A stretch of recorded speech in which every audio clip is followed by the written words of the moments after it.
नमस्कार मित्रों, आप सभी का स्वागत है CY एस्ट्रोलॉजर में। आज के इस वीडियो में हम बात करेंगे शनि की अंतर्दशा के ऊपर। जब भी जातक को शनि की अंतर्दशा चलती है तो जातक थोड़ा सा भयभीत हो जाता है कि भाई शनि एक अशुभ ग्रह है और वो रोग ऋण शत्रुओं को दिखाता है, साथ में जो है वो पीड़ा देता है, हॉस्पिटल जैसी समस्या देता है, कर्ज के बोझ में दबा देता है।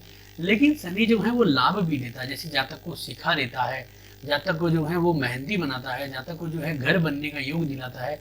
क्योंकि शनि कोई अशुभ ग्रह नहीं है, ये मेहनत का कारक है। इसमें आप लालच नहीं कर सकते, लालची नहीं बन सकते। लालच का जो कारक है वो आपका यहाँ पे जन्म कुंडली के अंदर राहु है और चंद्रमा है। चंद्रमा मन का कारक है, मन को जो है वो भ्रमित करता है, मन को जो है वो कहता है कि तुम ये करो वो करो ऐसा करो।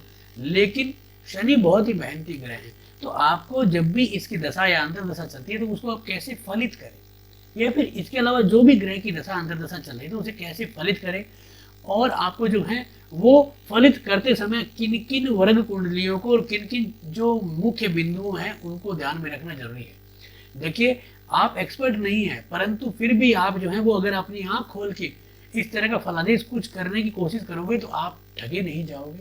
आपको जो है वो कुछ सीखने को मिलेगा और आप जो है वो फलादेश के कुछ करीब पहुंच जाओगे, जिसके कारण आप अच्छे उपाय करोगे जिससे कि आपको लाभ अधिक से अधिक होगा। क्योंकि जब सबसे महत्वपूर्ण क्या है, सबसे महत्वपूर्ण है डायग्नोज। अगर आप किसी भी ग्रह का डायग्नोज करते हो अच्छे तरीके से तो आप ये मान लीजिए कि आपने आधा तो उपाय उसका वहीं पे कर लिया, तो आपको पता चल गया कि ये जो ग्रह है वो मुझे व्यापारिक हानि देगा, शारीरिक हानि देगा या मानसिक हानि देगा, या फिर जो है वो वैवाहिक जीवन में पारिवारिक तरीके से हमें नुकसान पहुंचाएगा। तो किन किन बिंदुओं को ध्यान में रखना है, तो इनमें आपको सबसे पहले लग्न कुंडली, उसके बाद नवमांश, उसके बाद दशमांश, और उसके बाद जो है वो आपका षडबल, विनाष्टक वर्ग, सर्वाष्टक वर्ग, और आपका जो है सबसे महत्वपूर्ण गोचर। देखिए, मैंने इतनी सारी चीजें बोल दी, अब आप कहोगे भाई मुझे हमें कैसे आएगा ये, लेकिन आपको जो मैं इस वीडियो के माध्यम से जो बता रहा हूँ, जिस तरीके से पॉइंट को लेके चल रहा हूँ, तो आप अपनी जन्म कुंडली में भी इस तरह से लेके चलोगे तो आपको लाभ होगा। अब गोचर जो बात मैंने की है, गोचर एक बहुत ही महत्वपूर्ण है, क्योंकि गोचर का मतलब है घटना को घटित करना। जैसे हमारे जीवन में ये फिक्स हो चुका है कि भाई इस जातक को इस दशा में ये फल मिलेगा। अब वो दशा के अंदर वो फल कौन कौन से ग्रह दिलाएंगे वो गोचर पे डिपेंड करता है। और जब भी किसी भी ग्रह की अंतर्दशा चलती है, जैसे हम शनि की बात कर रहे हैं इस जन्म कुंडली में, तो शनि जो है वो इस जन्म कुंडली के अंदर 9वें घर के अंदर वृषभ राशि में बैठा है। तो आज के समय में शनि जो है उसके ऊपर गोचर कर रहा है राहु वृषभ राशि में। तो जब शनि और राहु एक साथ हो जाते हैं तो पितृदोष बन जाता है, श्रापित दोष बन जाता है, तो हमें उस तरह के परिणाम भी मिलेंगे। साथ में और भी कोई ग्रह जन्म कुंडली में जो उस शनि को देख रहा होगा या उसके ऊपर गोचर कर रहा होगा तो हमें उसके परिणाम भी मिलेंगे। अब इस जन्म कुंडली में हम देखते हैं, तो जब भी आप फलादेश करते हो तो सबसे पहले लग्नेश को देखें, उसके बाद जन्म कुंडली में बनने वाले कोई बहुत बड़े दोष को या फिर राज्यों को देखें। दोष में काल सर्प दोष आता है, या फिर कोई ऐसा जिसे गुरु चंडाल दोष बना हुआ है, या फिर जो आपका पितृ दोष है, श्रापित दोष है। क्योंकि कोई भी ग्रह का दोष बन जाता है तो उस दोष के ऊपर से हमारी जो ग्रहों की योगकारिता है वो नहीं निकलती है, तो हमें उस दोष की शांति करनी पड़ती है या उसके उपाय करने पड़ते हैं। तो प्रारंभ करते हैं इस जन्म कुंडली का विश्लेषण। तो आप इन सब चीजों को पॉइंट टू पॉइंट लिखिएगा तो आपको लाभ जरूर होगा। देखिए, ये जो जन्म कुंडली है ये कन्या लग्न की जन्म कुंडली है। अब कन्या लग्न का जो मालिक है वो आपका बुध बनता है। तो बुध इस जन्म कुंडली के अंदर 29 डिग्री का है, मृत अवस्था में कह सकते हो, वृद्ध अवस्था में कह सकते हो। यहाँ पे जो बुध है वो ज्येष्ठा नक्षत्र में आ गया, तो ज्येष्ठा बुध का ही नक्षत्र, इसका मतलब बुध जो है वो मजबूत हो गया है। अब ये कितना मजबूत हुआ है उसको हम परत दर परत देखते हैं। तो आप यहाँ पे देखिए कि बुध जो है वो जन्म कुंडली में चंद्रमा की राशि में गया है, तो इसका मतलब है कि कुछ ना कुछ कमजोर हो गया। चंद्रमा की साथ जो है वो बुध की कोई मित्रता नहीं है, लेकिन चंद्रमा जन्म कुंडली का एक योग कारक ग्रह यानी प्राप्ति लाभ घर का स्वामी है। तो भाई लाभ के बिना हमारे जीवन में क्या है, कुछ नहीं है। तो इसका मतलब है कि बुध कुछ अच्छे परिणाम जरूर देगा। अब बुध जो है वो तीसरे घर में गया, तीसरे घर का कारक है बुध, क्योंकि वो एक वायु तत्व भाव है। वहां पे जो है कम्युनिकेशन आता है, मार्केटिंग आती है, ट्रेडिंग आता है, और आपका जो है इंटरनेट, वेबसाइट, और आपके बुध से संबंधित चीजें जैसे टेलीकॉम, इंटरनेट, वेबसाइट, और आपका जो ईमेल है वो सारी चीजें यहाँ पे आती है। तो हम क्या करेंगे, इस घर में बुध को थोड़ा सा अच्छा मानेंगे, हम यहाँ पे परत दर परत लेके चलते हैं। अब बुध जो है वो नवमांश कुंडली के अंदर जो है वो आ रहा है आपका लाभ घर में, और मीन राशि के अंदर नीच का हो गया। ना तो पुष्कर नवमांश में है, ना ही बुध यहाँ पे कोई पुष्कर अंशा में है, और यहाँ पे कोई ऐसा वर्गोत्तम जैसा योग नहीं बना है। और बुध जो है वो जन्म कुंडली का यहाँ पे जो है वो नवमांश में नीच का हो गया। तो हमें यहाँ पे कुछ अशुभ परिणाम जरूर मिलेंगे, हम यहाँ पे ये देख सकते हैं। साथ में आप यहाँ पे ये देखिए कि दशमांश में बुध कहाँ जा रहा है। अब बुध जिसकी नवमांश में है वो ग्रह जो है उसका नवमांशपति वो लग्न में जो है वो स्वराशि का है, हंस नाम का पंच महापुरुष योग बना के बैठा है और राहु के साथ है। राहु के साथ होने से ये गुरु चंडाल दोष भी बन जाता है। अब गुरु चंडाल दोष उसके ऊपर भी बात करेंगे। यहाँ पे क्या हो रहा है कि जो बुध है वो दशमांश में क्या फल दे रहा है। बुध दशमांश कुंडली में 8वें घर में चला गया, मेष राशि में है, शत्रु राशि में है, और इसका जो राशि स्वामी है मंगल वो बुध की राशि में यहाँ पे लग्न में बैठा है। तो बुध जो है वो डूबा भी है और कुछ उठा भी है। तो इसका तात्पर्य क्या है कि बुध की दशा अंतरदशा में हमें लाभ भी होगा, और ये जब अंतरदशा उतरेगी तो हमें उतना नुकसान भी हो जाएगा। ये बहुत ही महत्वपूर्ण है समझने वाला बुध। अब बुध जो है वो सडबल में कितना का मजबूत है। यहाँ पे अगर हम देखेंगे तो स्ट्रेंथ में जाएंगे सॉफ्टवेयर के अंदर, और सडबल में जाके देखेंगे तो बुध जो है वो 86% की पावर लेके बैठा है, यानी कि 100 से नीचे है, कमजोर है। अब इससे जो ऊपर परसेंटेज वाले ग्रह जैसे यहाँ पे सूर्य 132 डिग्री 32%, 131%, तो इसका मतलब क्या है कि बुध की दशा में ये जो ऊपर वाले जो ग्रह हैं वो बुध के ऊपर से परिणाम लेके निकल जाएंगे। बुध ने कहा कि मैं तुम्हें लाभ दूंगा, अचानक धन प्राप्ति दूंगा, लेकिन जो सूर्य कह रहा है कि भाई मैं तो तुम्हें डुबा दूंगा, मैं तो तुम्हें नुकसान दूंगा, तो बुध के ऊपर से उसके परिणाम, यानी कि बुध देखता रह जाएगा और सूर्य उसके परिणाम देके चला जाएगा। जैसे यहाँ पे अगर आप शनि को देखोगे तो वो 119 पॉइंट यानी 119% लेके बैठा है। इसका मतलब क्या है कि बुध कह रहा है कि लाभ दूं, लेकिन शनि कह रहा है कि नुकसान दूंगा, तो शनि नुकसान देके जाएगा। बुध कह रहा है कि नुकसान दूं, तो शनि कह रहा है कि भाई मैं तो लाभ दूंगा, तो वो लाभ देके जाएगा, क्योंकि यहाँ पे बुध की जो ताकत है, लग्नेश की ताकत है, वो कमजोर है। हाँ, बुध से गुरु दब सकता है क्योंकि गुरु की स्ट्रेंथ कमजोर है। अब यहाँ पे आपको ये देखना है कि जातक के अष्टवक्र यानी कि जो सर्वाष्टक वर्ग है, अब बुध जो है वो आपके तीसरे घर में बैठा है जहां पे 25 पॉइंट है। तो 25 पॉइंट कोई कम भी नहीं है लेकिन कोई ज्यादा भी नहीं है, कम है। यहाँ पे जब कोई अशुभ ग्रह गोचर करेगा तो अभी की डेट में, आज की डेट में यहाँ पे जो है वो केतु गोचर कर रहा है, तो लग्नेश को केतु जो है वो पकड़ ले रहा है। केतु एक अशुभ ग्रह है। साथ में जिस अंतरदशा की हम बात कर रहे हैं वो शनि की है, और शनि के ऊपर राहु गोचर कर रहा है। तो हम कह सकते हैं कि दोनों के ऊपर, और दोनों के जो सर्वाष्टक वर्ग में जो पॉइंट है वो काफी कम है, तो हम कह सकते हैं कि यहाँ पे एक पॉइंट काफी ज्यादा निराशाजनक बनता है। और आपका हम बात करते हैं अब जो है वो किसी न किसी राज्य के ऊपर और या किसी दोस्त के ऊपर। तो गुरु के द्वारा बनने वाला इस जन्म कुंडली में एक बहुत बड़ा राजयोग है, हंस नाम का पंच महापुरुष योग बहुत अच्छा बन रहा है।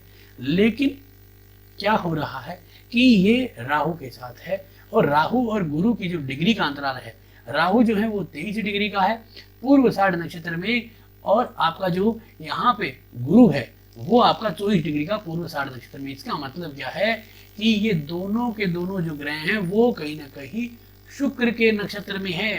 तो इसका तात्पर्य क्या है कि जातक को यहाँ पे शुक्र के परिणाम मिलेंगे, और दोनों का नक्षत्र एक है, इसका मतलब गुरु चंडाल दोष बन गया। तो आपका जो हंस नाम का जो राजयोग था वो कहीं ना कहीं धरा का धरा रह गया। फिर गुरु जो है वो यहाँ पे अपनी डिग्री 24 डिग्री के अनुकूल अगर हम देखते हैं तो वो ऑब्स्टेकल यानी कि प्रत्येक तारा में आ गया। प्रत्येक तारा के अंदर जो है वो गुरु अच्छा परिणाम नहीं देता है। और यहाँ पे जब हम शनि की बात करेंगे तो शनि जो है वो जन्म कुंडली में 21 डिग्री का रोहिणी नक्षत्र में, इसका मतलब वो है निधाना यानी कि डेथ तारा में है।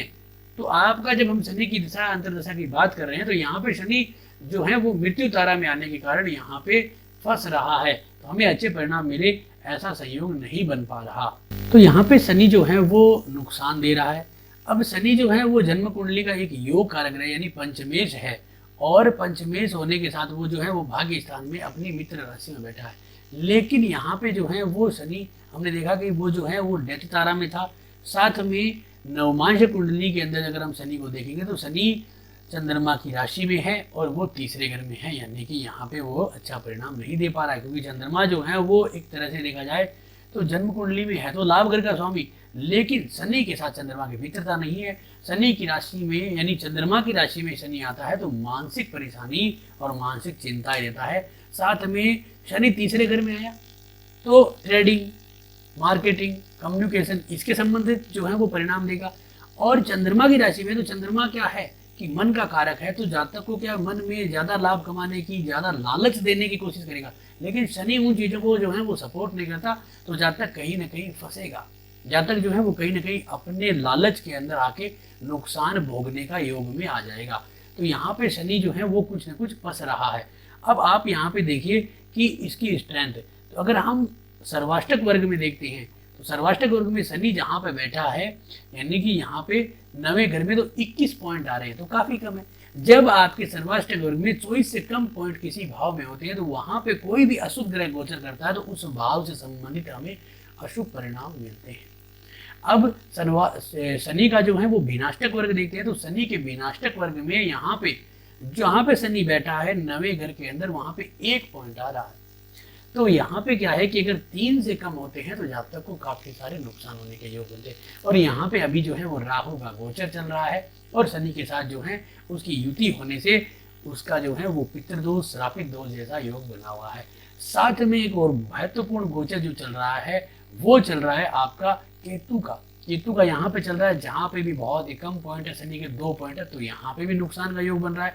तो ट्रेडिंग के संबंधित भी शनि यहाँ पे नुकसान दे रहा है। और यहाँ पे मकर राशि के अंदर जो है वो गुरु का गोचर चल रहा है।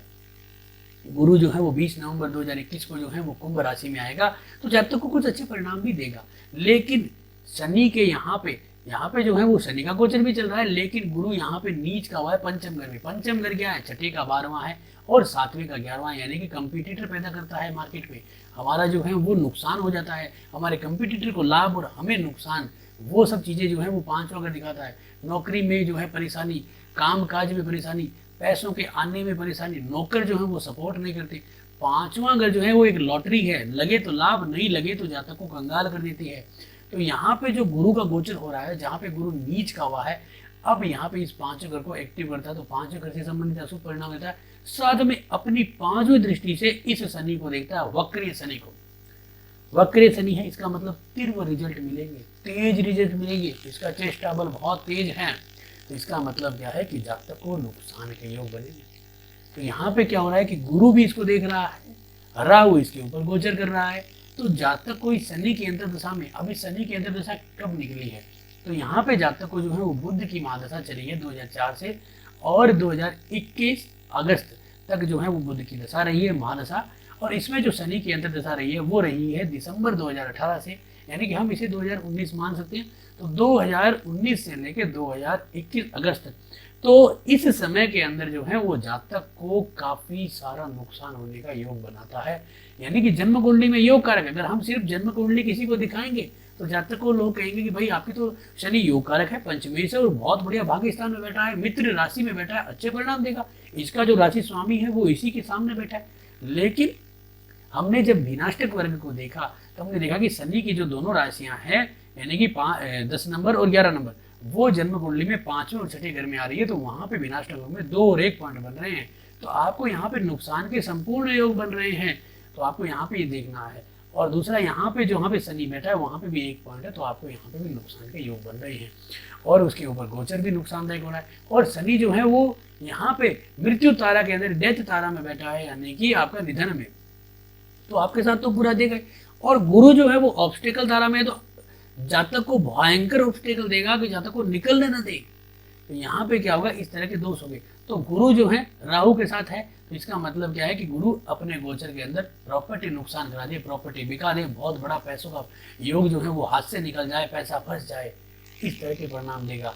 शनि यहाँ पे बैठा हुआ अब अशुभ क्या क्या परिणाम देगा, अब अपने दोनों भावों के परिणाम देगा, यानी कि छठे घर के, तो नौकरी चली जाए, अर्निंग ना हो, 5वां घर जो है वो संतान से संबंधित दिक्कतें आए, आपको जो है वो लॉटरी के चक्कर में आप फंस के अपना पैसा फंसा दो या फिर बर्बाद कर दो, साथ में प्रॉपर्टी का नुकसान हो जाए। और तीसरा घर जो है मार्केटिंग, कम्युनिकेशन, ट्रेडिंग, इनके संबंधित क्षेत्र में आप जो है वो फंस के नुकसान है, जैसे शेयर मार्केट में फंस गया, या फिर लॉटरी करी या फिर ट्रेडिंग किया, नया नया कोई व्यापार किया, जैसे कोई भी तरह का उसमें फंस गया, तो इस तरह के व्यापार को दिखाता है। अब शनि जो है वो निकल गया है, तो अब केतु की दशा आ गई है जातक को, तो केतु किस तरह के परिणाम देगा वो डिपेंड करता है उसके फलादेश के ऊपर। तो आप इस तरह से केतु का भी फलादेश कर सकते हैं। जब भी आप अपनी जन्म कुंडली के अंदर जो है वो कोई भी ग्रह का फलादेश करते हो, तो इतनी सारी चीज़ों को जरूर देखिए, तब जाके आप जो है वो फलादेश के करीब पहुंचते हो।